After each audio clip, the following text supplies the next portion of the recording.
নমস্কাৰ আপোনালোক সকলোকে মোৰ চেনেল নেভাৰ গিভ আপ এডুলৈ স্বাগতম জনাইছো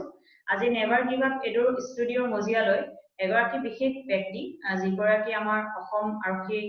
বিভাগৰ লগত জড়িত আৰু তেওঁ হৈছে বীৰেঞ্চি বৰা তেওঁ এছডিপিঅ বৰ্তমান কৰি আছে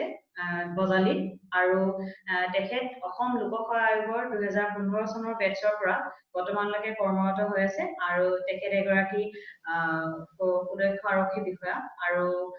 তেওঁ সোশিয়োলজিত মাষ্টাৰ্ছ কৰিছে আৰু সোশিয়োলজি সাবজেক্টৰ বিষয়ে তেখেতৰ পৰা আমি আজি বহুখিনি কথা জানিব পাৰিম এই ষ্টুডিঅ মজিয়াত আমি তেওঁক পাই পেলাই আমি নেভাৰ গিভ আপ এডুৰ ফালৰ পৰা তেখেতক অশেষ কৃতজ্ঞতা জ্ঞাপন কৰিছো তেওঁ ইমান ব্যস্ততাৰ মাজত আমাৰ ষ্টুডিঅলৈ আহিছে আৰু আমাৰ লগত কিছু তেওঁৰ অভিজ্ঞতা আজি আমাক জনাব আৰু লগতে মই জনাই দিব বিচাৰিছো যে এই ইন্টাৰভিউটোৰ জৰিয়তে আমি ছাৰৰ পৰা জানিবলৈ যত্ন কৰিম যে 2021 চনৰ যি অসম লোকসেৱা আয়োগৰ পৰীক্ষা আহি আছে তাৰ বাবে আমি কেনেকৈ প্ৰস্তুতি চলাব লাগিব আৰু বিশেষকৈ 2018 চনৰ যি বৰ্তমান মৌখিক পৰীক্ষা হৈ আছে তাত আমি কেনে ধৰণে প্ৰস্তুতি চলালে আগন্তুক যিখিনি ছাত্ৰ-ছাত্ৰীৰ ইন্টাৰভিউ আহি আছে তেওঁলোকৰ ইন্টাৰভিউটো ভালদৰে কেনেকৈ হ'ব আৰু তেনেকৈ বহুখিনি তথ্য আমি ছাৰৰ পৰা আজি জানিবলৈ যত্ন কৰিম প্ৰথমতে ছাৰক ষ্টুডিঅ মজিয়ালৈ তাৰ বাবে ছাৰে আমাক সময় দিয়াৰ বাবে ধন্যবাদ জনাইছো হয় ছাৰ থ্যাংক ইউ ধন্যবাদ স্যাৰ স্যাৰ আমি মূল বিষয়বস্তুটো যি আলোচনা আজি আমি কৰিম সেই আলোচনাৰ আগতে যোৱাৰ আগতেই আপোনাৰ পৰা জানিব বিচাৰিছো স্যাৰ 2015 চনৰ পৰা 2020 চনলৈকে এটা সুদীৰ্ঘ সময় আপুনি আৰক্ষী বিভাগৰ লগত জড়িত হৈ আছে স্যাৰ আচলতে মানে অসম আৰক্ষী বা এজন আৰক্ষী বিষয়া হিচাপে আৰু আপুনি যেহেতু মহকুমাৰ এজন উচ্চপদস্থ বিষয়া স্যাৰ কেনে ধৰণে কিমান চ্যালেঞ্জিং হৈছে স্যাৰ এই জাৰ্নিটো আপোনাৰ বা কেনেকুৱা লাগিছে স্যাৰ কামটো কৰি আসলতে পুলিশ বুলি ক'লেই সকলোৰে মনত এটা ধাৰণা আহি যায় যে চাকৰিটো নিশ্চয় চ্যালেঞ্জিং হয় আৰু আমি 2015 চনৰ পৰা এতিয়ালৈকে আমি এটো সেৱাত আছো আৰু সেৱাত আছো গতিকে চ্যালেঞ্জ সকলো চাকৰিতে থাকে এয়া আৰক্ষীয়ে হওক বা অন্যান্য প্ৰশাসনিক বিষয়াৰ চাকৰিয়ে হওক কিন্তু আমাৰ কথাটো হ'ল কি আমি 24/7 এলাৰ্ট থাকিব লাগে মানে আমি কোনো এটা সময় আমি ধৰা বন্ধা হিচাপে লব নোৱাৰো যে অমুক সময়তে আমি আজৰি হৈ থাকিম তেনে ধৰণে আমি লব নোৱাৰো ৰাতি কেতিয়াবা 12-1 বজাতো ফোন আহিব পাৰে আৰু আমি ডিউটিলৈ যাব লগিয়া হ'ব পাৰে আৰু কেতিয়াবা ধৰক এন্টি ইনসাৰ্জেন্সি যদি অপাৰেচন কৰিব লগিয়া হয় কেতিয়াবা আমি কাৰ্বি আংলঙৰ কোনবা পাহাৰৰ দাঁতিটো থাকিবগে লগিয়া হয় গুটেই ৰাতিটো আৰু কেতিয়াবা হয়তো যেতিয়া আমি স্পেশাল টাস্ক ফোৰ্সত আছিলো কেতিয়াবা কোনোবা ৰাইনো পোচাৰৰ লগত এনকাউন্টাৰটো পৰিবলগীয়া হয় সৌভাগ্যবশত কেতিয়াবা হয়তো ৰাইনো পোচাৰ আমাৰ গুলিত নিহত হৈছে নহলে বা আমি নিহত হলোহেঁতেন গতিকে চ্যালেঞ্জ বুলি ক'লে এটো জীৱন মৰণৰ এটা খেল কিন্তু দেই আৰক্ষী যোনটো চাকৰি আৰু বিশেষকে আমাৰ এতিয়া যেটো সময় আহি পৰিছে ইয়াত যদিও বা ইনসাৰ্জেন্সি প্ৰবলেম ইমান বেছি নাই তথাপিও যদি তেনেকুৱা ধৰণৰ স্পেশাল অৰ্গানাইজেচনত কৰা হয় যেটো অৰ্গানাইজেচনে অকল ইনসাৰ্জেন্সি লগত ডিল কৰে বা ৰাইনো পোচিঙৰ লগত ডিল কৰে তেতিয়া হলে কি হয় যে এইবিলাক জীৱনটোক লৈ কিছুমান মানে খুব সহজভাৱে লব পৰা নাযায় কিছুমান সিচুৱেচন যে হয় মৰিম নহয় মাৰিম তেনেকুৱা ধৰণৰ সিচুৱেচন এটাত পৰিবলগীয়া হয় আৰু হেতুক বাদ দি পেলাই যদি আমি নৰ্মেল পুলিচিংলৈ আহো তেতিয়া হলে তাতো চ্যালেঞ্জটো হৈছে কি আজিকালি খুব পুলিচ সকল আৰক্ষী সকল খুব সাৱধান হোৱা উচিত কাৰণ আজি মিডিয়াৰ যুগ সোশ্যাল মিডিয়াৰ যুগ প্ৰত্যেকৰ হাতত একোটা কেমেৰা থাকে প্ৰত্যেকৰ হাতত একোটা মোবাইল ফোন থাকে নহয় জানো বাৰু গতিকে প্ৰত্যেকটো সিচুৱেচন ডিল কৰোতে আগতে ল এণ্ড অৰ্ডাৰ সিচুৱেচন বিলাক খুব কম আছিল যদি ইমান বেছি চ্যালেঞ্জিং নাছিল কিন্তু আজিকালিতো দেখে যে কিবা এটা হলে প্ৰতিবাদ কিবা এটা হলে এজিটেশন আহি যায় গতিকে ল এণ্ড অৰ্ডাৰ সিচুৱেচনত সেই সকল ব্যক্তিক সেই সকল মানুহক যি সকল এজিটেটৰ হয় সকলোখিনি জনাশুনা একেটা গ্ৰুপৰ মানুহ নাহে কিছুমান যদি শিক্ষিত মানুহ আহে কিছুমান একেবাৰে নজনা মানুহ আহে প্ৰতিবাদ কৰিবলৈ কি কাৰণে প্ৰতিবাদ কৰিবলৈ আহিছে তাকো নাজানে গতিকে তেওঁলোকক ডিল কৰাটো খুব সহজ নহয় খুব চ্যালেঞ্জিং হয় প্ৰত্যাহ্বান আছে তাত গতিকে you have to be very conscious regarding maintaining of law and order তাৰ কাৰণে নিজকে প্ৰস্তুত কৰিব লাগিব তেওঁলোকৰ মাইণ্ডছেটটো বুজি পাব লাগিব যদি কথা বতৰাৰে সৈতে যদি সমাধান হয় তেনে ধৰণে কৰিবলৈ চেষ্টা কৰিব লাগিব কেতিয়াবা হয়তো তাতকৈ অলপ ওপৰত যাবলগীয়া হ'ব পাৰে পাব্লিক প্ৰপাৰ্টি মেইনটেইন মানে বচাবৰ কাৰণে ট্ৰেংকুইলিটি মেইনটেইন কৰিবৰ কাৰণে কেতিয়াবা হয়তো তাতকৈ ওপৰত যাবলগীয়া হ'ব পাৰে ইট ডিপেন্ডস কথা বতৰাৰে যদি সমাধান হৈ যায় সেইটো ভাল আৰু তেনে ধৰণে কৰিব পৰা বিলাককে মই ভাবো যে ভাল মানে আৰক্ষী বিষয়া বুলি ভাবো মই নিজকে কিমান দূৰ মই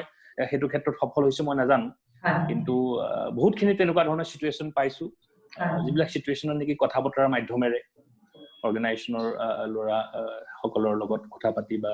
তেওঁলোকৰ লিডাৰ সকলৰ লগত কথা পাতি সমাধান হৈ গৈছে বহুত বেছি দূৰলৈ যাবলগীয়া হোৱা নাই গতিকে এনেকুৱা ধৰণৰ চেলেঞ্জ আছে নিশ্চয় ধন্যবাদ ছাৰ ছাৰ আপুনি ইন্টাৰভিউটো আৰম্ভণিতে আৰক্ষীৰ জীৱনৰ যিখিনি তথ্য বা জবটো কেনেকুৱা চেলেঞ্জিং বা এজন আৰক্ষী বিষয়া যোগদান কৰাৰ পিছত কি প্ৰচেষ্টা ললে তেওঁ এজন ভাল আৰক্ষী বিষয়া হ'ব পাৰিব বহুখিনি কথাই জনালে ধন্যবাদ ছাৰ এতিয়া আমি আপোনাৰ 2015 চনৰ আগৰ অকমান সময়লৈ যাব বিচাৰিছো আপুনি মাষ্টাৰ্ছ ইন ছচিয়লজি আৰু ছচিয়লজি সোসাইটিৰ লগত ডিল কৰা এটা সাবজেক্ট আৰু মানে মডাৰ্ন ডে সোসাইটি কেনেকুৱা হয় সেই বিষয়ে আসলে ছচিয়লজিয়ে মেইনলি কেটাৰ কৰে এতিয়া কথাটো হৈছে স্যাৰ ছচিয়লজিৰ পৰা আসাম পুলিচলৈ এই জাৰ্নিটো স্যাৰ আপুনি কেনেকৈ মোটিভেট হ'ল বা কেনেকৈ ভাবিলে যে মই এজন আৰক্ষী বিষয়া হ'ব বিচাৰিছো বা লোকসেৱা আয়োগৰ যাত্ৰাটো স্যাৰ আপোনাৰ কেনেকৈ আহিলে স্যাৰ হয় আসলে সোশিয়োলজিৰ লগত সোশিয়োলজি লোৱাৰ কাৰণে মই লোকসেৱা আয়োগৰ পৰীক্ষা দিলো তেনেকুৱা ধৰণৰ বিশেষ কোনো ধৰণৰ এটোৰ লগত ইটোৰ লিংক নাই সাবজেক্টটো মই ভাল পাওঁ সমাজৰ বিষয়ে ষ্টাডি কৰি নও ভাল লাগে আৰু সমাজৰ হৈ পেলাই আমি যেতিয়া ইয়ং আছিলো তেতিয়াও আমি বহুতখিনি গাঁৱত কাম কৰিছিলো আমি অসমীয়া মাধ্যমত পঢ়া মই সৰুৰে পৰা একেবাৰে গ্ৰেজুৱেচন লেভেললৈকে আমি আছামিজ মিডিয়ামত পঢ়া গতিকে আমি গাঁৱৰ এটা পৰিবেশ পাইছিলো গাঁৱত সমাজৰ হৈ পেলাই কিছুমান কাম কৰিবলৈ সুবিধা পাইছিলো আমি আৰু তেনে ধৰণে কৰি গৈছিলো আৰু তাৰ পৰৱৰ্তী সময়ত মই 2013 মানলৈকে মই ভবা নাছিলো এনেকুৱা ধৰণৰ লোকসেৱা আয়োগৰ পৰীক্ষা বা তেনেকুৱা ধৰণৰ কিবা কম্পিটিটিভ এক্সাম দিম বুলি কিন্তু তথাপি মনত হঠাৎ কেতিয়াবা আহি যায় কেতিয়াবা কিছুমান চিন্তা আহে এনেকুৱা ধৰণৰ এটা হেৰি কৰিব পাৰি নেকি মই অৱশ্যে APSC এক্সপেৰিয়েন্স বা UPSC এক্সপেৰিয়েন্সত কিছুমান কোচিং হেৰিত মই ক্লাছ দিছিলো মই ক্লাছ কৰিছিলো অৰিয়েন্টেশন ক্লাছ কিছুমান কৰিছিলো তাৰ আগতেও মই টিচিং লাইনতে মই জড়িত আছিলো কিন্তু পৰৱৰ্তী সময়ত মই যেতিয়া পৰীক্ষা দেখিলো যে বহুত বেছি পাৰ্চেন্টেজৰ প্ৰয়োজন নাই UPSC APSC বা তেনেকুৱা ধৰণৰ কম্পিটিটিভ এক্সাম বিলাক ল'ৰা ছোৱালী চোকা হ'ব লাগে মানুহে কয় বেছি চোকা নহলেও হয় বুলি কিন্তু চোকা হ'ব লাগে চোকাৰ অৰ্থটো এইটো নহয়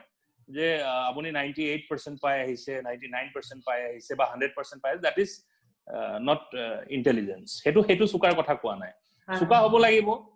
আপুনি অসমত বসবাস কৰি অসমৰ বিষয়ে যদি নাজানে এতিয়া ধৰক ডিব্ৰু চৈখোৱা অভয়াৰণ্যখন ক'ত আছে যদি নাজানে মানাসখন ক'ত আছে যদি নাজানে হয়নে নহয় পবিতৰাখন ক'ত আছে যদি নাজানে তেতিয়া হলে হেতুক মই 99% পাই অহা ল'ৰা ছোৱালীকো মই চোকা বুলি নকওঁ গতিকে প্ৰথম কথা হল যি সকল ষ্টুডেন্টে যদিও বা এক্সামত বহুত বেছি পাৰ্চেন্টেজ নাপায় কিন্তু তেওঁলোকে বহুত কথাবিলাক জানে ধৰক ডিবেট কম্পিটিশনত ভাল কোনোবা এক্সটেম্পৰ স্পিচত ভাল কুইজ কম্পিটিশনত ভাল পৃথিৱীখনৰ বিষয়ে জনাৰ এটা আগ্ৰহ আছে নিজে যত জন্ম হৈছে তাৰ ইতিহাস জনাৰ এটা আগ্ৰহ আছে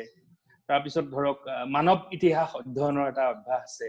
বা বৰ্তমান কি হৈ আছে যিখন পৃথিৱীত আমি বাস কৰি আছো তাৰ চৌদিশে কি হৈ আছে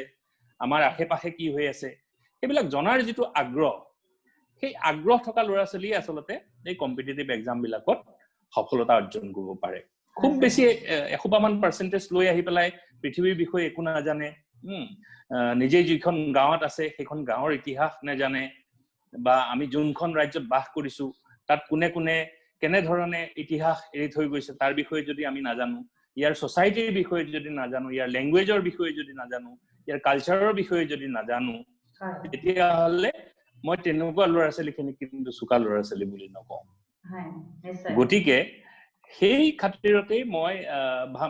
অলপ এইবিলাকৰ প্ৰতি খুব ইন্টাৰেষ্ট আছিলে মানে। আৰু তেতিয়া মোক কোনোবা জনাশুনা ব্যক্তি এগৰাকীয়ে ক'লে যে এই এক্সামটো দিব লাগে। তো ফৰ দ্য ফাৰ্ষ্ট টাইম মই এটেম্প্ট কৰি পেলাই কোনো ধৰণৰ কোচিং মই লোৱা নাছিলো প্ৰিলিমছৰ কাৰণে, মই নিজে পঢ়িছিলো, খুব কুৱেশ্যন পেপাৰ বিলাক এনালাইসিস কৰিছিলো মই। এই আমিও মানে তেনেকুৱা ধৰণৰ বেছি পঢ়ি ভাল নোপোৱা ল'ৰা ছোৱালীৰ ভিতৰত আমিও আছিলো মানে। খুব কম পঢ়ি পেলাই কেনেকে ভাল মাৰ্কছ আনিব পাৰি তেনেকুৱা ধৰণৰ এটা মানে আমাৰ এই যে স্মাৰ্ট ষ্টাডি যে কৈ থাকে যে সবেই সুধে হোৱাট ইজ স্মাৰ্ট ষ্টাডি, মই এইটোৱে ক'ব বিচাৰো যে কমকে পঢ়ি বেছিকে মাৰ্কছ আনিব পৰাৰ যোনটো মানে প্ৰসেস সেইটোৱে হৈছে স্মাৰ্ট ষ্টাডি। আচলতে কুৱেশ্যন পেপাৰ এনালাইসিসটো এটা বিৰাট মানে ডাঙৰ কথা, কাৰণ আপুনি এপিএসসিৰ যদি পুৰণা কুৱেশ্যন পেপাৰ বিলাক চাই তেতিয়াহ'লে দেখা পাব যে তাতে এটা ট্ৰেন্ড আছে। সেই ট্ৰেন্ডৰ পৰা বাহিৰত গৈ কিছুমান কুৱেশ্যন মানে তেওঁলোকে নিদিয়ে। গতিকে সেই ট্ৰেন্ডটো বুজি পাব লাগিব প্ৰথমতে, কেনেকুৱা ধৰণৰ কুৱেশ্যনছ সুধি আছে। ধৰক ইতিহাসৰ লগত জড়িত কুৱেশ্যনছ কিমান আহিছে, পলিটিক্যাল সায়েন্সৰ লগত বা জিওগ্ৰাফিৰ লগত জড়িত কুৱেশ্যনছ কিমান আহিছে, তাৰ এটা সেট বনাই ল'ব লাগে আৰু এটা এভাৰেজ বনাই ল'ব লাগে যে লাষ্ট 5 ইয়াৰ্ছত জিওগ্ৰাফিৰ ইমানখিনি কুৱেশ্যন আহিছে বা পলিটিক্যাল সায়েন্সৰ ইমানখিনি আহিছে, ইকনমিক্সৰ ইমানখিনি আহিছে। গতিকে সেই ধৰণে কোনটো ট্ৰেন্ডৰ পৰা কুৱেশ্যনছ বিলাক আহিছে আৰু সদায় চাব যে কুৱেশ্যনছ বিলাক পলিটিক্যাল সায়েন্সৰে হওক বা ইকনমিক্সৰে হওক,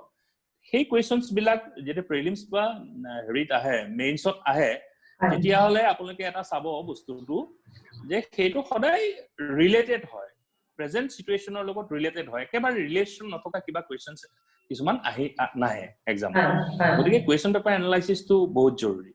গতিকে মই কুৱেশ্যন পেপাৰ এনালাইসিস খুব ভালকে কৰিছিলো আৰু তাৰ পৰা মই প্ৰিলিমছ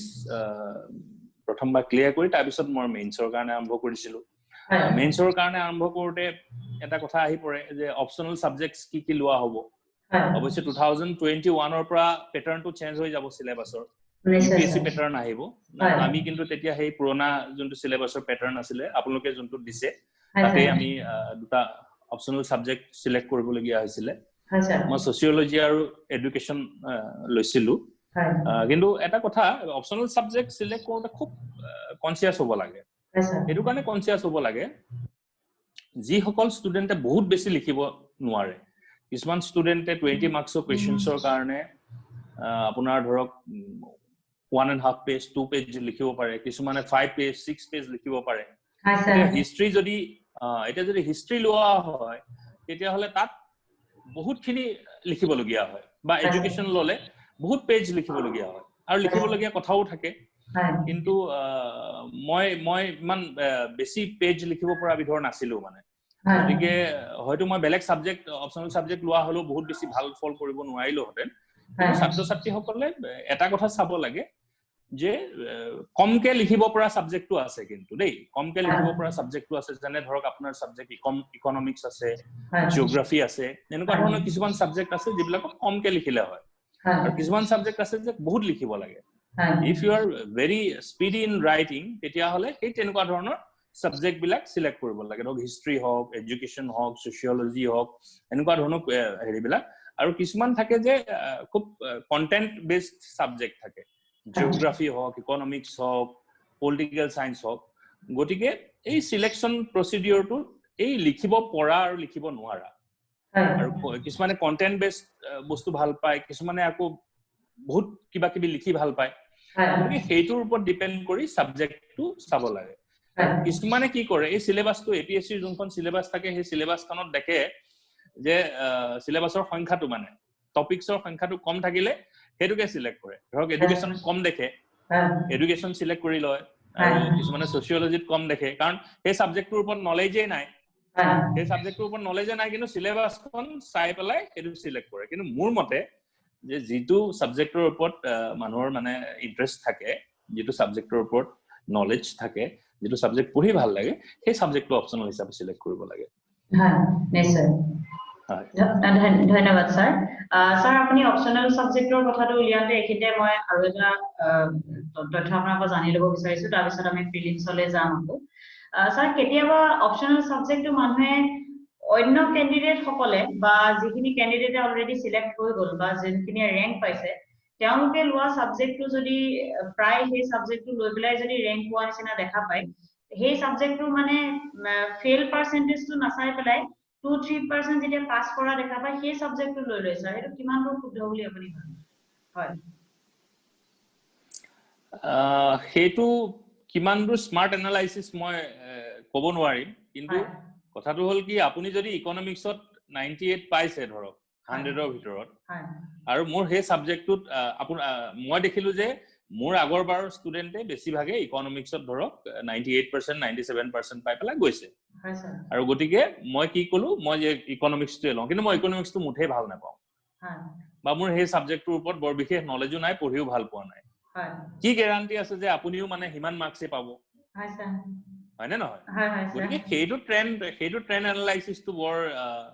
মানে সন্তোষজনক বুলি মই নাভাবো সেইটো মই যোনটো কলো সেই তেনে ধৰণে সিলেক্ট কৰিলে ভাল যেটো সাবজেক্টত নিজৰ ইন্টাৰেষ্ট আছে নলেজ আছে হেতু সাবজেক্ট সিলেক্ট কৰিব লাগে হয় নিশ্চয় ধন্যবাদ স্যাৰ স্যাৰ অপশনাল সাবজেক্টৰ পৰা আকৌ প্ৰাৰম্ভিক পৰীক্ষালৈ উভতি আহিছো 2021 বৰ্ষৰ বাবে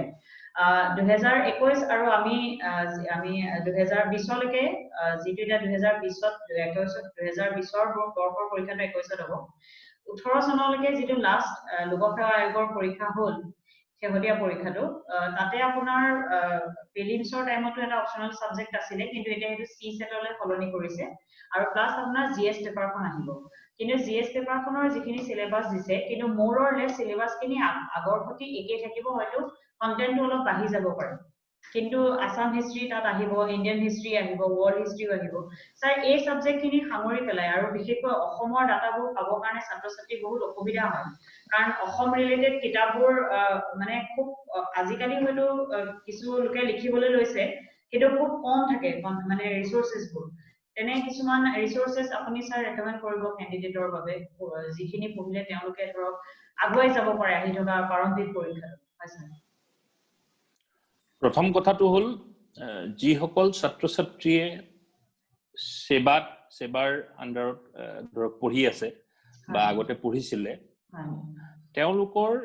অসমৰ ওপৰত এটা সাম্যক জ্ঞান আহি যায় at least এতিয়া 33% আহিব তো ইপিএসসি যোনটো 2021 এক্সামত 33% নাহিব জানো অসমৰ পৰা গতিকে মই ভাবো যি সকলে এই অসমীয়া মাধ্যমত পঢ়া ল'ৰা-ছোৱালীখিনি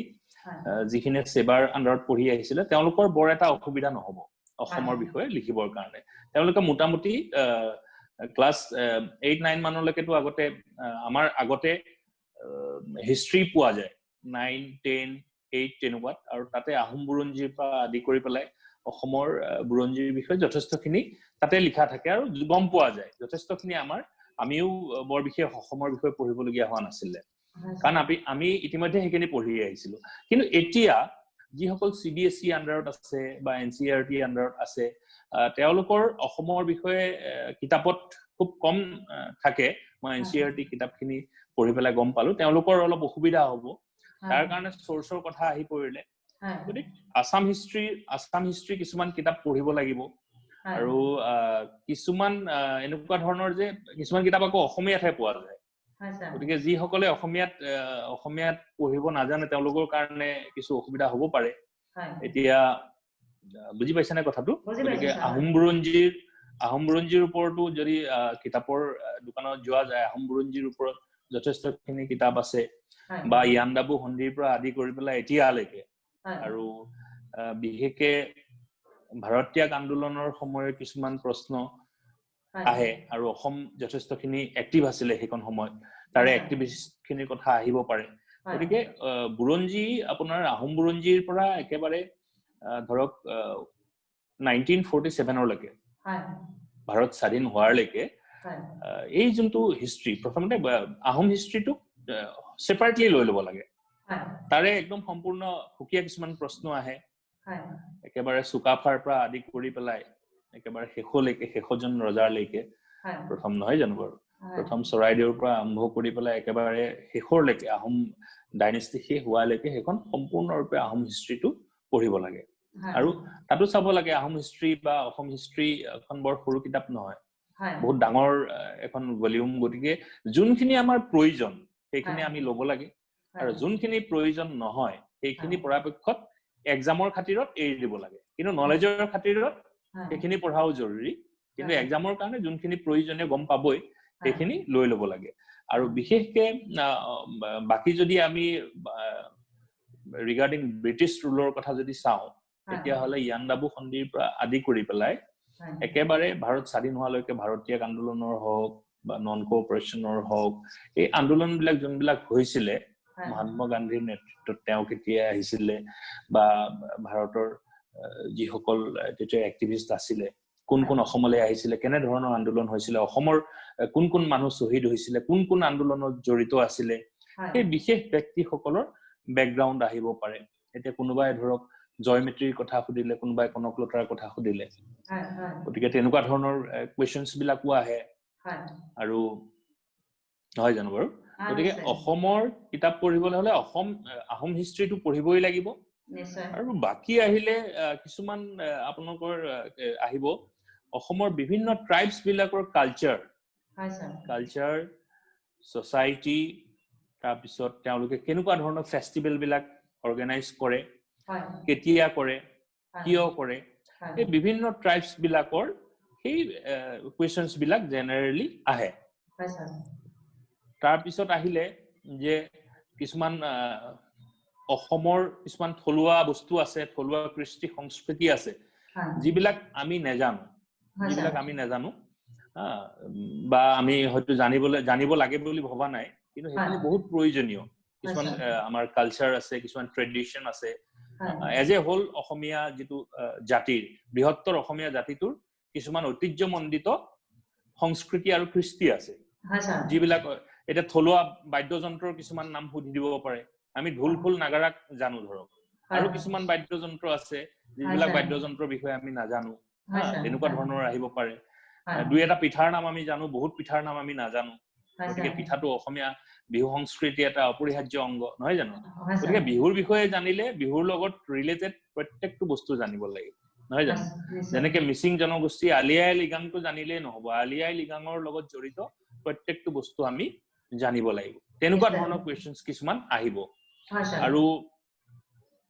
শিডিউল ট্ৰাইব যোনবিলাক এৰিয়া আছে এই ট্ৰাইব এৰিয়া বিলাকৰ পলিটিকেল হিষ্ট্ৰীৰ বিষয়ে আহিব পাৰে তেওঁলোকে কি আন্দোলন কৰি পেলাই ধৰক সেইখিনি পাইছিলে বা বিটিআৰৰ ওপৰত আহিব পাৰে বিটিআৰ চুক্তিৰ ওপৰত আহিব পাৰে বা বিটিআৰ চুক্তিত কি আছে আৰু এই সশস্ত্ৰ সংগঠন বিলাকৰ ওপৰত কোৱেশ্চন আহিব পাৰে হেয়া আলফাই হওক বা এনডিএফবি হওক কেপিএলটি হওক তেনেকুৱা ধৰণৰ তেওঁলোকে কেতিয়া আলোচনাত আহিলে বা তেওঁলোকৰ কাৰ লগত আলোচনা হৈছিলে কোন মধ্যস্থতাকাৰী আছিলে এনেকুৱা ধৰণৰ গোটেই বস্তুবিলাক মই এইটো আপোনালোকক 5-10 মিনিটত মই ক'ব নোৱাৰিম বহুত বস্তু আছে অসমৰ বিষয়ে জানিবলৈ মই যেটো ক'লো যে যিসকল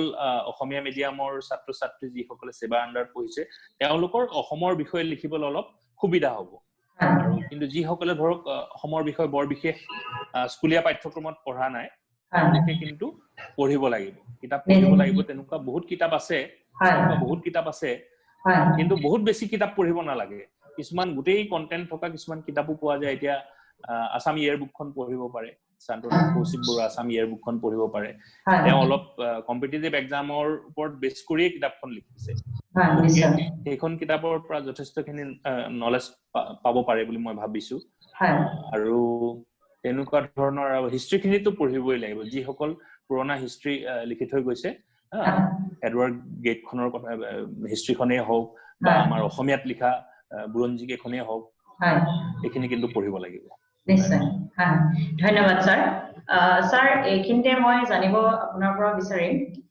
বহুতে কয় যে 2021 বৰ্ষৰ যিটো সিলেবাস এইটো সিলেবাস ইমান হিউজ আমি এইটো মানে পৰীক্ষাৰ আগলৈকে শেষ কৰিব নোৱাৰিম সেইকাৰণে আমি এবাৰ পৰীক্ষাটো দিব বিচৰা নাই স্যাৰ এইটো আপোনাৰ মতে কিমান যথাসম্ভৱ মানে এইটো শুদ্ধ বুলি আপুনি ভাবে স্যাৰ তেনেকুৱা কিবা ধৰাবন্ধা নিয়ম নাই আপুনি চাব যদি ইউপিএসসি হিষ্ট্ৰীত চাই তেতিয়াহলে বহুত ল'ৰা ছোৱালী দেখিব যে ফাৰ্ষ্ট এটেম্পটতে তেওঁলোকে ক্লিয়াৰ কৰিছে হয় স্যাৰ হয়নে নহয় আৰু এটোতো ইউপিএসসি সিলেবাস আছে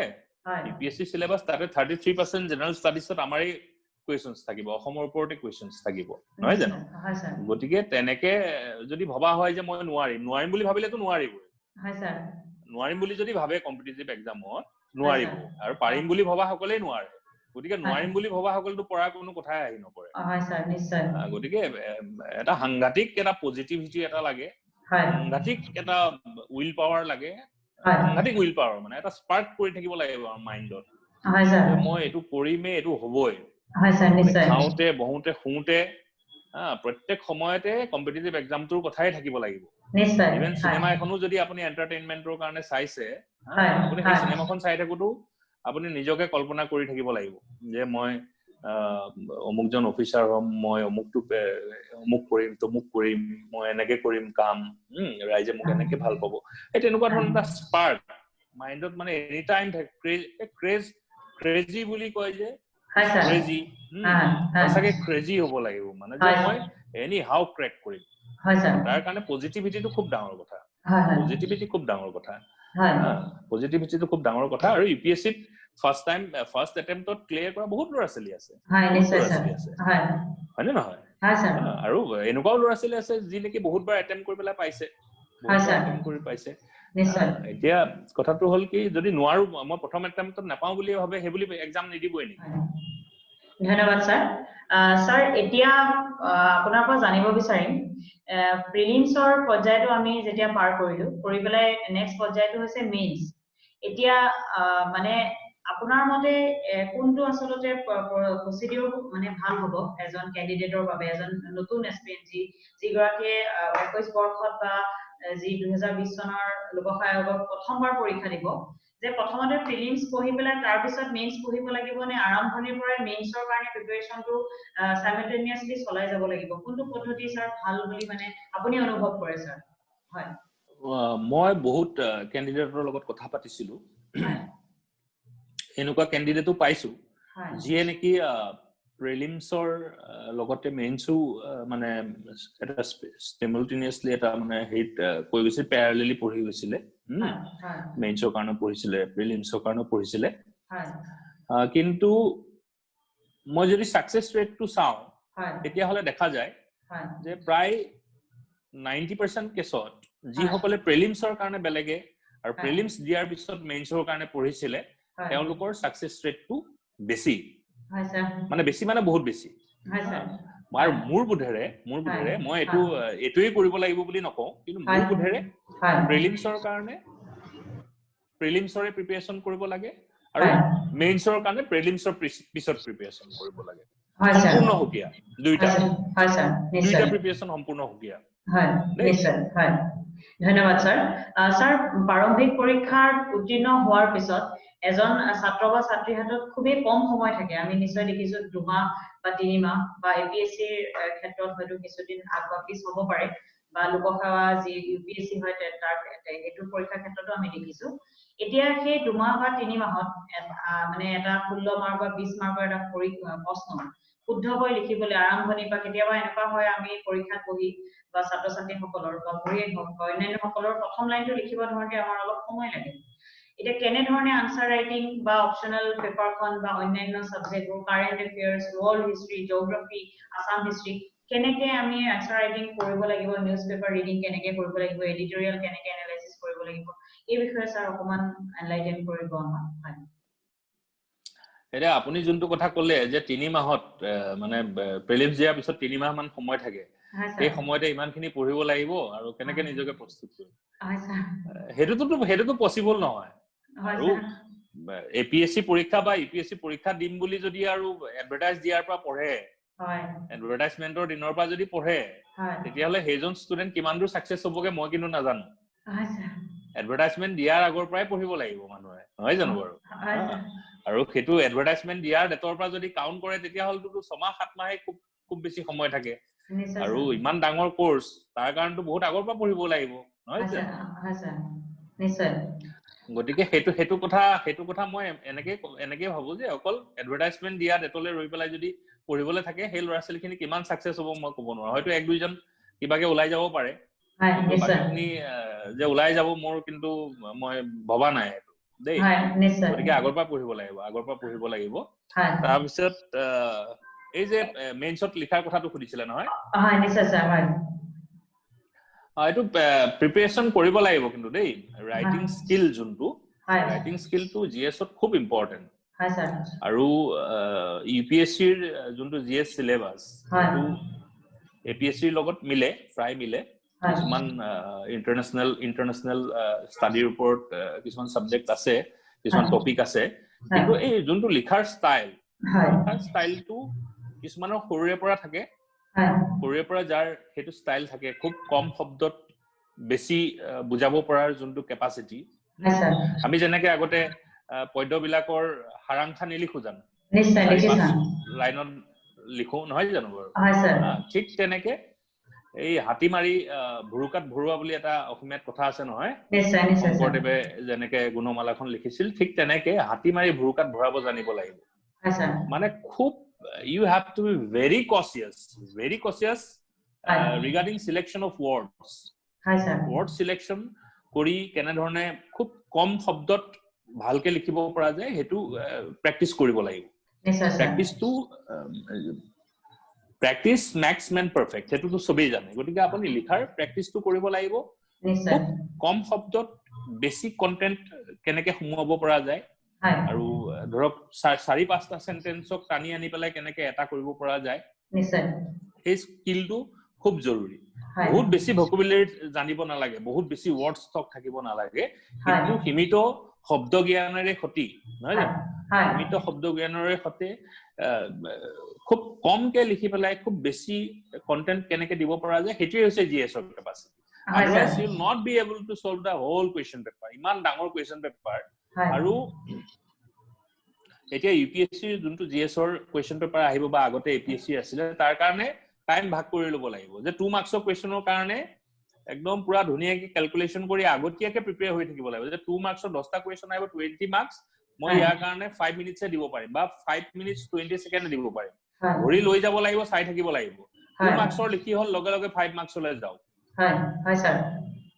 তাৰ কাৰণেও টাইম সেট কৰি ল'ব লাগে যে 5 মাৰ্কছৰ কাৰণে মই 16 মিনিটছে দিম 5টা questionৰ কাৰণে বা 20 মিনিটছে দিম একদম you have to be very cautious regarding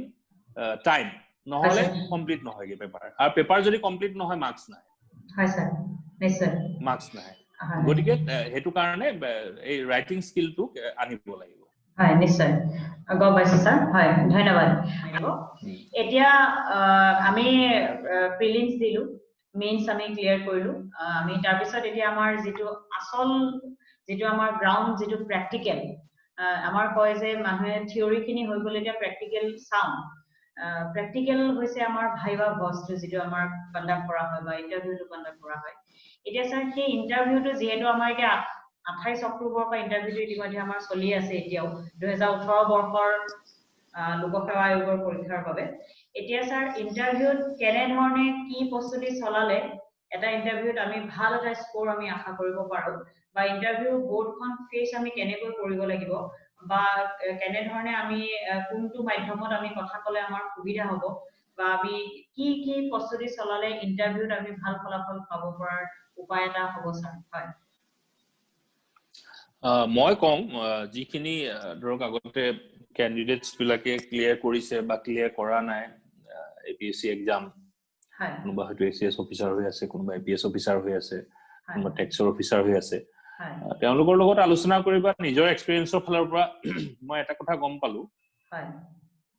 যে ভাইবা ইন্টাৰভিউত আপুনি কিমান জানে হেতু চাই না থাকে হয় স্যাৰ আপুনি কিমান জানে কাৰণ কিমান জানে হেতু ইতিমধ্যে প্ৰিলিমছ আৰু মেইনছত আপুনি দেখুৱাই দিলে হয় স্যাৰ এই যে পাৰ্সেন্টেজৰ কথাটো যোনটো কলো বুক নলেজে হওক বা এনভায়ৰনমেন্টৰ ওপৰত আমাৰ সাৰাউন্ডিংছৰ ওপৰত কি নলেজ আছে হেখিনি আপোনাৰ আছে কাৰণে আপুনি ভাইভালৈ গৈছে হয় স্যাৰ নিশ্চয় গতিকে তাতে কিছুমান এসপেক্ট চোৱা হয় ইন্টাৰভিউ হয় যে আপুনি পৰিবেশৰ লগত খাপ খোৱাকৈ এজন প্ৰশাসনিক বিষয়া হোৱাৰ যোগ্যতাটো আছে নে নাই হয় স্যাৰ আৰু তাৰ এনালাইসিস কৰাটো 5-10 মিনিটত কিমান দূৰ সম্ভৱ মই আজিলৈকে বুজি নাপালো হয় 5-10 মিনিট এজন ক্যান্ডিডেটৰ লগত কথা পাতি কিমান দূৰ কিমানখিনি তেওঁৰ বিষয়ে জনা যায় মই আজিলৈকে গম নাপালো তথাপিও যেহেতু হেতুই এটা সেট প্ৰসিডিউৰ হয় সেট প্ৰসিডিউৰ আৰু তাতে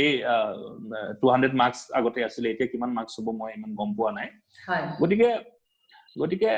প্ৰথম কথাটো হ'ল কি যে সেই 5-10 মিনিটত আপুনি আপোনাৰ ইমপ্ৰেছনটো কেনেকৈ দিব পাৰে বোৰ্ডৰ আগত হয় এই যে কয় মানে প্ৰথম দেখাতে তেওঁক ভাল লাগিল বা প্ৰথম দেখাতে তেওঁক বিৰাট জেন্টল লাগিল তেওঁক নলেজ থকা নিচিনা লাগিলে প্ৰথম সাক্ষাততে 2 মিনিট কথা পাতি গতিকে সেই আপুনি G whatever you are you have to show them to the interview board আপুনি জি তাকে আপুনি দেখাই দিয়ক কিবা এটা প্ৰিটেন্ড কৰিব নালাগে মই মানে স্মাৰ্ট দেখাবলৈ প্ৰিটেন্ড কৰিব নালাগে বা খুব বেছি নলেজেবল দেখাবলৈ প্ৰিটেন্ড কৰিব নালাগে whatever you are go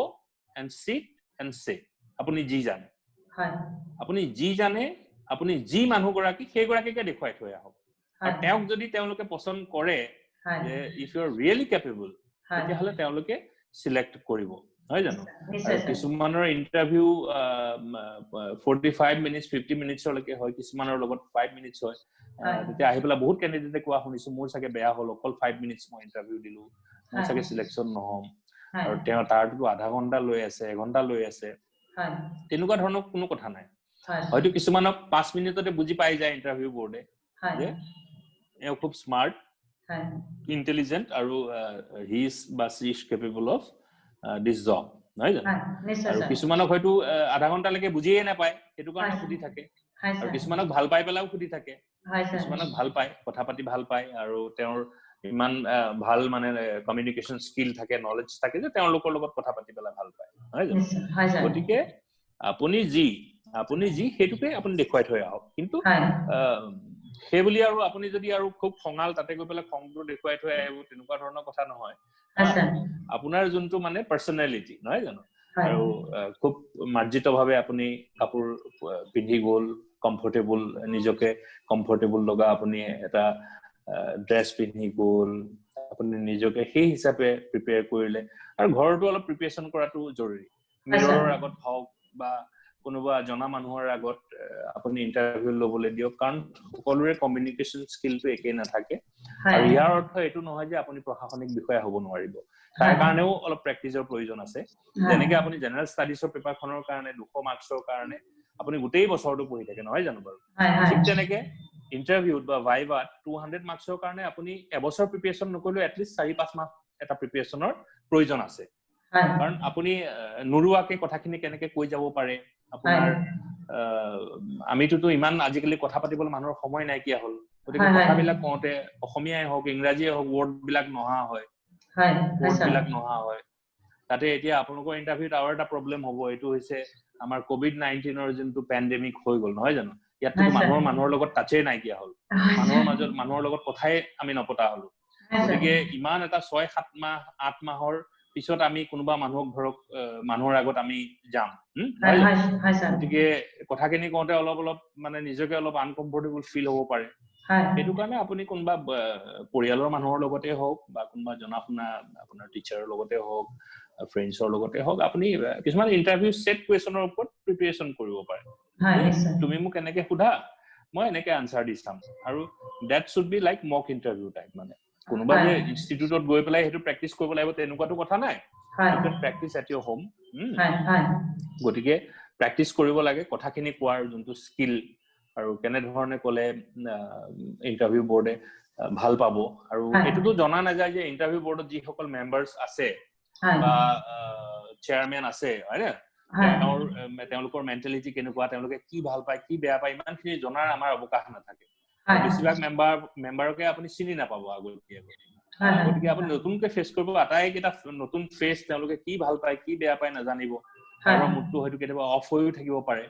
কিন্তু পৰাপক্ষত মই যিমান দূৰ দেখিছো ইন্টাৰভিউ বোৰ্ডে খুব কমফৰ্টেবল ফিল কৰে ক্যান্ডিডেটস খিনি গতিকে তাত গৈ পেলাই আপুনি আনকমফৰ্টেবল ফিল নকৰে আৰু ৰিগাৰ্ডিং যোনটো মিডিয়াম কি মিডিয়ামত আপুনি কথা কব সেইটো মই ভাবো যে তেওঁ যদি আপোনাক ইংলিশত কোৱেশ্চনটো কৰে ইংলিশত যদি কোৱেশ্চনটো কৰে if you are comfortable in English if you are confident enough that you can communicate in English then আপুনি ইংলিশত কওক ইংলিশত উত্তৰটো দিয়ক কিন্তু আপুনি যদি ইংলিশত কমফৰ্টেবল নহয় আৰু আপুনি অসমীয়াত কমফৰ্টেবল তেওঁক আপুনি পলাইটলি ক'ব পাৰে যে স্যাৰ মই অসমীয়াত উত্তৰটো দিব পাৰো নেকি হয় স্যাৰ অসমীয়াৰ উত্তৰটো দিব পাৰো নেকি তেওঁ নিশ্চয় আপোনাক মানা নকৰিব আৰু হেতুৱে আপোনাৰ মাৰ্কস নেকাটে হয় আপুনি অসমীয়াত কোৱাৰ কাৰণে আপোনাৰ মাৰ্কস কাটিব বুলি মই নাভাবো কাৰণ আপুনি যেটো ভাষাত কমফৰ্টেবল সেই ভাষাটোত কথাখিনি আপুনি কোৱাৰ অধিকাৰটো আমাক সংবিধানে দি থৈছে হয় আৰু যদি আপুনি ইংৰাজীতে কমফৰ্টেবল ঠিক আছে আপুনি ইংৰাজীতে কক আকৌ কোৱেশ্চনটো যদি তেওঁ অসমীয়াত কৰিছে আৰু আপুনি অসমীয়া কবও জানে ইংৰাজীও কব জানে কিন্তু আপুনি অসমীয়াত উত্তৰটো নিদি যদি ইংৰাজীত কবলৈ দিয়ে সেইটো আকৌ অকনমান বেলেগ কথা হৈ পৰিব গতিকে এই ধৰণৰ কথা কিছুমান যিবিলাক এটা চাব আপুনি কোনবিলাক কথাত বেয়া পায় কোনবাই অভাৰ স্মাৰ্ট দেখুৱাটো আপুনিও ভাল নাপায় নহয় জানো কোনবাই বেছি জনা দেখুৱাটো আপুনিও ভাল নাপায় আপুনি যোনবিলাক ভাল নাপায় জেনেৰেলি মানুহে হেয়া ইন্টাৰভিউ বৰ্ডৰে মানুহ হওক বা হেয়া কোনবা বেলেগ মানুহে হওক সেইবিলাক মানুহ কমন মানুহে বেয়া পায় এনেকুৱা ধৰণৰ স্বভাৱবিলাক আৰু সেই স্বভাৱবিলাক এভয়েড কৰিব লাগে নিশ্চয় পলাইটনেছটো আমিও ভাল পাওঁ কোনবা এগৰাকী ব্যক্তি যদি পলাইট হয় নহয় জানো তেওঁ যদি আচাৰ ব্যৱহাৰ ভাল হয় ড্ৰেছটো যদি মাৰ্জিত হয় আমিও ভাল পাওঁ নহয় জানো নিশ্চয় গতিকে আপুনি নিজকে যি ধৰণে ভাল পায়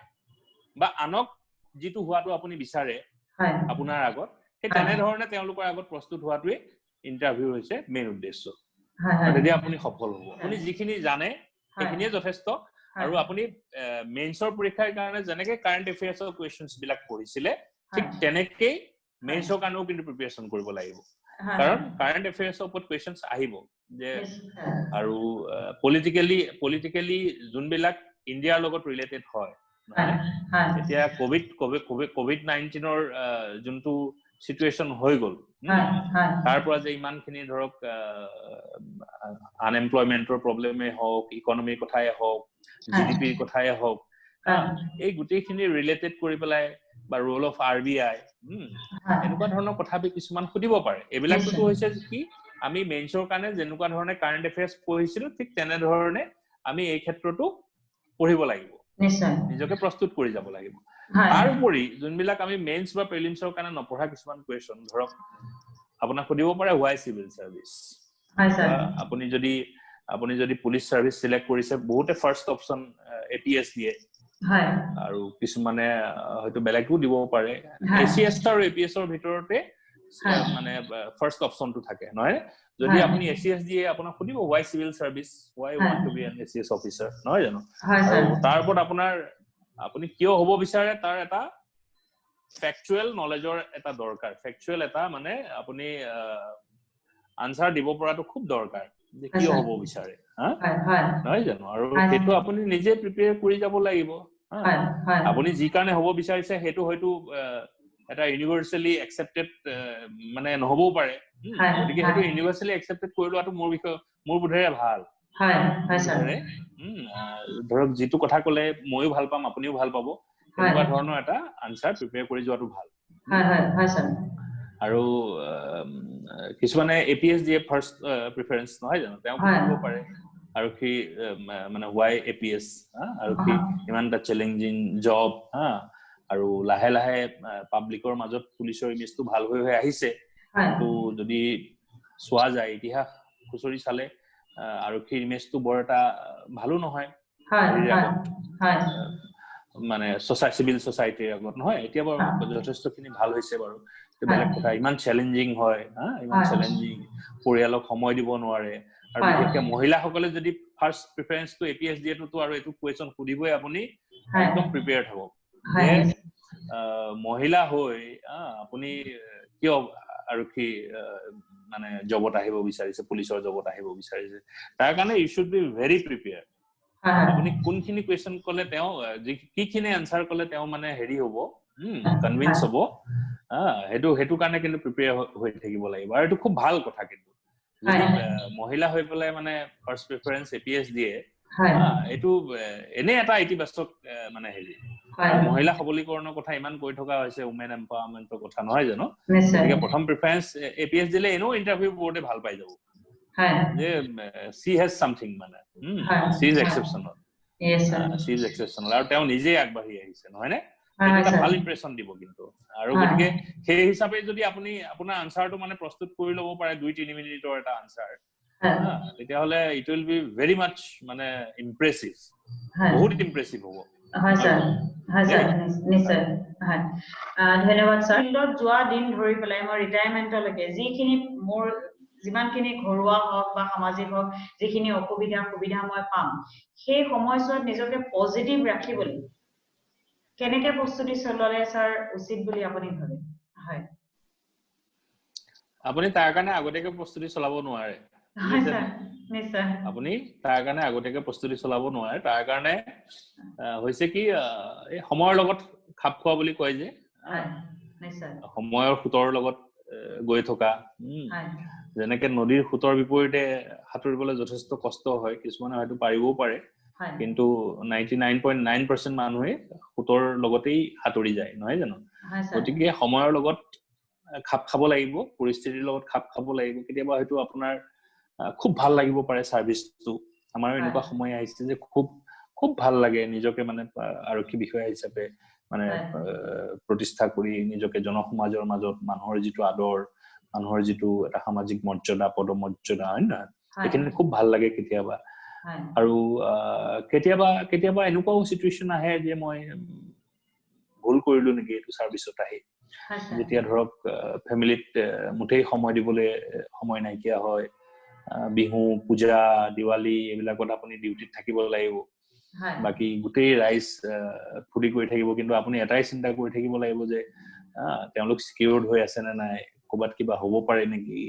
ক'বাত কিবা বিশৃংখল হ'ব নেকি আপোনাৰ চিন্তা থাকিব হেতুত কিন্তু ৰাইজে সেইখন সময়ত আপোনাৰ বন্ধু বান্ধৱী আপোনাক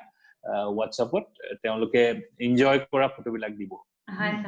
গতিকে তেনেকুৱা কিছুমান মুহূৰ্ত আহে যে সেইখিনি মুহূৰ্তত আৰু আপুনি প্ৰিভিলেজ হিচাপে ভাবিব লাগিব যে you are unique you are exceptional যিকোন সময়ত 99% মানুহে এনজয় কৰি আছে আপুনি সেই 99% মানুহৰ সিকিউৰিটিৰ কাৰণে কাম কৰি আছে নহয় জানো তেনেকে ধৰণে মাইন্ডসেটটো প্ৰিপেয়াৰ কৰি ল'ব লাগিব তাৰ বাদে বিকল্প নাই সিচুৱেচন যেনেকুৱা আহিব সেই সিচুৱেচনত আপুনি খাপ খুৱাই ল'ব পৰাটোৱে হৈছে এই সাৰ্ভিসটোত মানে একেবাৰে শেষ মুহূৰ্তলৈকে টিকি থকাৰ মানে মূল মন্ত্ৰ আৰু ধন্যবাদ স্যাৰ আৰু ফিজিক্যালি মেন্টালি ফিট থাকিব লাগিব খুব জৰুৰী হয় ধন্যবাদ নিশ্চয় ধন্যবাদ স্যাৰ এতিয়া স্যাৰ মই এখিনি আপোনাৰ পৰা তথ্য তিনিটা জানিব বিচাৰিছো প্ৰথম অনলাইন এডুকেশ্যনে প্ৰশাসনিক সেৱাৰ যি পৰীক্ষাসমূহ এই পৰীক্ষাসমূহত কেনে ধৰণে মানে অৰিহণা যোগায় বা কেনে ধৰণে আমি অনলাইন এডুকেশ্যনটো ল'ব পাৰিম আসলে পজিটিভ হিচাপে আৰু সেকেন্ডটো হৈছে প্ৰায় ছাত্ৰ-ছাত্ৰীয়ে কোৱা আমি শুনা পাওঁ যে মই যেহেতু অসমীয়া মিডিয়ামৰ ছাত্ৰ বা ছাত্ৰী বা মই যেহেতু ইংলিশ মিডিয়ামৰ ছাত্ৰ বা ছাত্ৰী হেতু কাৰণে মোৰ মিডিয়ামটো নিমিলাৰ বাবে মই পৰীক্ষাটো কেনেকে প্ৰিপেয়াৰ কৰিম যেহেতু এতিয়া মোৰ অনলাইনতো মই কোৰ্সেছবোৰ ইংলিশতে থাকে অসমীয়াত নাথাকে বা অসমীয়া সাবজেক্টৰ কোৰ্সবোৰ ইংলিশত নাথাকে এনে ধৰণৰ এটা অসুবিধা হয় আৰু এই ক্ষেত্ৰত স্যাৰ মই যেটো প্ৰচেষ্টা লৈছো নেভাৰ গিভ আপ এডৰ ফালৰ পৰা এটো কিমান দূৰ সফল হ'ব বুলি স্যাৰ আপুনি ভাবে হয় স্যাৰ নহয় চাওক এটো অডিও ভিজুৱেল যেটো আমি নলেজ শেয়াৰিংৰ কথা কওঁ আপুনি চাই চকুৰে চাই কানেৰে শুনি যোনটো হেৰি কৰিব তাৰ লংগিটিভিটিটো বহুত বেছি আৰু প্লাস সহজ হয় বুজাত সহজ হয় আৰু আপুনি যোনটো এটো প্ৰসেস কৰিছে ধৰক অনলাইন ইন্টাৰভিউ জৰিয়তে যি সকল ছাত্ৰ ছাত্ৰীয়ে ধৰক জানিব বিচাৰে কেনে ধৰণে কম্পিটিটিভ এক্সাম বিলাক দিব লাগে মই ইয়াতো আমাৰ পাঠশালাটো মই কোভিড-19ৰ আগে প্ৰায় 100 জন মান ছাত্ৰ ছাত্ৰী যি সকলে নেকি ইপিএসসি বা আইপিএসসি কাৰণে প্ৰিপাৰেচন কৰিব বিচাৰে তেওঁলোকক মই সানডে মই তেওঁলোকক প্ৰায় 2 ঘণ্টা শিকাইছিলো আৰু তেওঁলোক খুব ইন্টাৰেষ্টেড আছিল কিন্তু তেওঁলোকৰ দুৰ্ভাগ্য নাই মোৰে দুৰ্ভাগ্য যে যিকোন সময় মই এনজয় কৰিছিলো এইকোন সময় কিন্তু কোভিড-19ৰ পিছত মই তেওঁলোকো আহিব নোৱাৰা হল প্ৰটোকলৰ কাৰণে মই যাব নোৱাৰা হলো আৰু তেওঁলোকে খুব মোক কৈছিলে যে স্যাৰ আমি জুম এপৰ জৰিয়তে বা অনলাইনতে আমি কিবা এটা কৰো নেকি হিকো নেকি কিন্তু মইও সময় দিব নোৱাৰা হলো আৰু হয়তো হেতু তাৰ মাজত এটা গেপ হৈ গল আমি কিন্তু এই অনলাইনটো খুব জৰুৰী খুব জৰুৰী যি সকল ছাত্ৰ ছাত্ৰীয়ে জানিব বিচাৰে আমি মক টেষ্ট বিলাক দিব পাৰো অনলাইন টেষ্ট বিলাকৰ জৰিয়তে তাৰ পৰা আমাৰ এটা বিৰাট খুব সুন্দৰ প্ৰেক্টিছ এটা হয় আৰু এই যোনটো আমি কমিউনিকেশ্যন কৰিলো এটো জানো এটা ইন্টাৰভিউই নহয় মানুহে কেনে ধৰণে কথা পাতিব লাগে ভাই নহয় জানো কেনে ধৰণে কথা ক'লে এতিয়া মোৰ কথাখিনি বা আপোনাৰ কথাখিনি যদি ধৰক 90% মানুহে ভাল পাইছে মানে কি আমি কথা ক'ব জানিছো হয় জানো আমি আপুনি খুদা প্ৰশ্ন উত্তৰটো যদি আপুনি যদি স্যাটিসফাইড হৈছে মোৰ উত্তৰটো তেতিয়াহলে নিশ্চয় মই ভালে ইন্টাৰভিউ দিছো আৰু যদি আপুনি স্যাটিসফাই নহয় আপুনি যদি স্যাটিসফাই নহয় তেতিয়াহলে সেই বাকি 90% ল'ৰা ছোৱালীও কিন্তু স্যাটিসফাই নহব আৰু তেতিয়াহলে কি হ'ব মোৰ ইন্টাৰভিউটো দুখৰ ভিতৰত মই 100 বা 110 মাৰ্কস পাম যেটো নেকি খুব লছ কৰিম গতিকে এইটোৱে হৈছে ভাইবা আপুনি খুদি গৈছে মই উত্তৰ দি গৈছো যদি জানিছো কৈছো নজনা কথাখিনি আমি এনেই কৈ থাকিব নালাগে নজনা কথাখিনি নোৱাৰো বুলি কৈ দিব লাগে নজনা কথাখিনি নোৱাৰো বুলি কৈ দিব লাগে যোনটো নাজানো বুলি কৈ দিব লাগে যে মই নাজানো এইটো স্যাৰ ক্ষমা কৰিব স্যাৰ মই এইটো নাজানো ইয়াৰ ওপৰত মই ক'ব নোৱাৰি তেনে ধৰণে মানে নজনাখিনি নাজানো বুলি কৈ দিব লাগে জনাখিনি ভালকে প্ৰেজেন্টেচন কৰিব লাগে আপোনাৰ যি আছে খুব কমফৰ্টেবলি খুব ইজি গোইং হিচাপে আপুনি নিজকে প্ৰেজেন্টেচন কৰিব পাৰিলে ভাইবাত খুব এটা ভাল মাৰ্কস পাব বহুত বেছি কিবা এটা দেখবলৈ যাব নালাগে খুব বেছি স্মাৰ্ট এটা দেখবলৈ যাব নালাগে খুব বেছি নলেজ টকাৰ নিচিনা জানিবলৈ দেখুৱাব নালাগে খুব ভাল লিসেনাৰ হ'ব লাগে তেওঁ কিটো কোৱেশ্চন কৰিছে এটো সম্পূৰ্ণ কৰি ল'বলৈ দিব লাগে সম্পূৰ্ণ কৰাৰ পিছত আপুনি উত্তৰটো দিব লাগে আপুনি উত্তৰটো জানেই ধৰক তেওঁ বোলে কৈ থকা আধাতে আপুনি ইন্টাৰেক্ট কৰি পেলাই আপুনি আনসাৰ কৰিবলৈ গ'ল তেতিয়াহলে ইন্টাৰভিউৰ মানুহখিনি আপুনিও বেয়া পাব সেই ইন্টাৰভিউ বোৰ্ডৰ মানুহখিনিও বেয়া পাব নিশ্চয় তেনেকুৱা ধৰণৰ কথা আৰু নিশ্চয় ধন্যবাদ স্যাৰ আমি ইতিমধ্যে কলেজ যে অনলাইন এডুকেশনটো খুবেই ভাল কিন্তু আমি প্ৰায় সময়তে অনলাইন এডুকেশনে কেতিয়াবা ছাত্ৰ ছাত্ৰীক ক্ষতি কৰাটো দেখা পাওঁ কেতিয়াবা কিছুমান এনে ধৰণৰ ব্যক্তিয়ে কোৰ্সেস কিছুমান দিয়ে যি সকলৰ কোৰ্সখিনিয়ে হয়তো সময় উপযোগী নহব পাৰে বা সেই পৰীক্ষাটোৰ বাবে সেই কোৰ্সখিনিয়ে কেতিয়াবা ঋণাত্মক দিশো কেতিয়াবা আগুৱাই আনে এই ক্ষেত্ৰত স্যাৰ আপুনি ছাত্ৰ ছাত্ৰীয়ে কেনে ধৰণে প্ৰিকশন ললে এই বস্তুখিনিৰ পৰা বাছি থাকিব পাৰিব সেই বিষয়ে স্যাৰ আপুনি জনাই দিব যেহেতু আপুনি এগৰাকী নিজেও আৰক্ষী বিষয়া আৰু আপুনি এনে ধৰণৰ সিচুৱেশন ফেসও কৰিছে নিশ্চয় হয় sir you have to be selective দেই হয় স্যাৰ অনলাইন আছে বুলি আৰু এইটুকু সাবস্ক্ৰাইব কৰিছে দিনে ৰাতি অকল মোবাইলটোকে চাই আছে কিতাপ পঢ়া বাদ দিলে অনলাইন ভাল বুলি কৈ পেলাই অনলাইন গোটেই বস্তুকে চাবলৈ লাগিলে তেতিয়াহলে এখন আৰু কিবা হ'বগে বেবেৰিবাং হ'বগে কিতাপ পঢ়িবই লাগিব আপুনি 90% কিতাপ পঢ়িব লাগিব ঠিক আছে 90% আপুনি নিউজ পেপাৰ পঢ়িব লাগিব কিতাপ পঢ়িব লাগিব জেনেৰেল নলেজৰ কিতাপে হওক গতিকে এইবিলাক পঢ়িব ম্যাগাজিনে হওক এয়া পঢ়িব লাগিব তাৰ পিছত বাকিখিনি সময় 10% সময় আমি অনলাইনক আমি দিব পাৰো অনলাইনক দিব পাৰো কিন্তু প্ৰথম কথাটো হল কি যে পঢ়িব লাগে কিতাপ নপঢ়িলে কিন্তু আমাৰ নলেজ নহব কিতাপ পঢ়িব লাগিব একদম পুৰা টেক্সট বুক হওক হেয়া আমাৰ সিলেবাসৰ কিতাপে হওক কিতাপ আমি পঢ়িব লাগিব তাৰ পিছত মাইন্ডটো ৰিফ্ৰেশ কৰিবলৈ বা কেনেদৰে পঢ়িব লাগে কেনেদৰে লিখিব লাগে কেনেদৰে ইন্টাৰভিউ দিব লাগে এই তেনে ধৰণৰ কথাবিলাক বা কোৱেশ্চন পেপাৰ বিলাক আমি কেনেকৈ এনালাইসিস কৰিবলৈ তেনেকুৱা কথাবিলাক জানিবৰ কাৰণে আমি উই ক্যান গো টু অনলাইন কিন্তু যদি আৰু গোটেইখিনি আমি অনলাইনতে পঢ়িম বুলি ভাবি লওঁ বা গুগলতে চাম বুলি যদি ভাবি লওঁ তেতিয়াহলে কিন্তু হেতু মুঠে সন্তোষজনক নহব গতিকে you have to very selective দেই এইটো ক্ষেত্ৰত বিৰাট সিলেক্টিভ হ'ব লাগিব নিশ্চয় ধন্যবাদ স্যাৰ আপুনি আমাক আজি যথেষ্টখিনি সময় দিলে আৰু আপোনাৰ পৰা আমি বহুত যিমান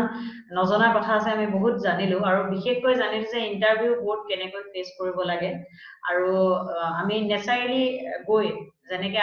আমি হয় সেইদৰে গৈ পেলাই আমি ইন্টাৰভিউত কেনেদৰে ভাল ফলাফল কৰিব পাৰিম এই বিষয়ে আপুনি জনালে আৰু ভৱিষ্যতলৈ আপোনাক নেভাৰ গিভ আপ ষ্টুডিঅ'ৰ মজিয়ালৈ নিশ্চয় আমি আপোনাক নিশ্চয় ভৱিষ্যতলৈ নিমন্ত্ৰণ জনাই আনিম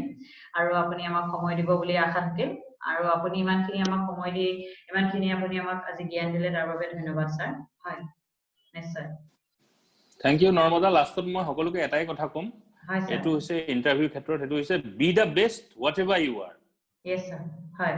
নিশ্চয় be the best whatever you are যেটো আপুনি হয় তাৰ বেষ্টটো হৈ পেলাই দেখুৱাওক বস that is sufficient আৰু বেলেগ একো হ'ব নালাগে হয় নিশ্চয় স্যাৰ হয় নিশ্চয় থ্যাংক ইউ ধন্যবাদ স্যাৰ হয় thank you Narmada thank you sir কে আছিল আমাৰ মাজত বীৰেন সি বৰা তেওঁ বজালিত বৰ্তমান এসডিপিও কৰি আছে আৰু তেখেতক আমি আমাৰ ষ্টুডিঅ' মিউজিয়াত পাই খুবেই আনন্দিত হৈছো আৰু ভৱিষ্যতলৈ এনে ধৰণৰ ইণ্টাৰভিউৰ বাবে ছাৰক আমি আমাৰ ষ্টুডিঅ' মিউজিয়ালৈ আকৌ নিমন্ত্ৰণ জনাই আনিম আৰু নেভাৰ গিভ আপ এডু চেনেলটো ছাবস্ক্ৰাইব কৰিবলৈ নাপাহৰিব ভৱিষ্যতে এনে ধৰণৰ তথ্যৰ বাবে আৰু আজিলৈ সামৰিছো আশা কৰিছো আপোনালোকৰ সকলোৰে ইণ্টাৰভিউ ভাল হওক আৰু কিবা যদি দিয়া পৰামৰ্শ থাকে কমেন্ট আকাৰে জনাব আৰু এই ইণ্টাৰভিউটো চাই আপোনালোকে কেনে ধৰণে কি তথ্য পালে ফিডবেক নিশ্চয় জনাব আৰু মোৰ চেনেলটো ছাবস্ক্ৰাইব কৰিবলৈ একেবাৰে নাপাহৰিব চেনেলটো হৈছে নেভাৰ গিভ আপ এডু ধন্যবাদ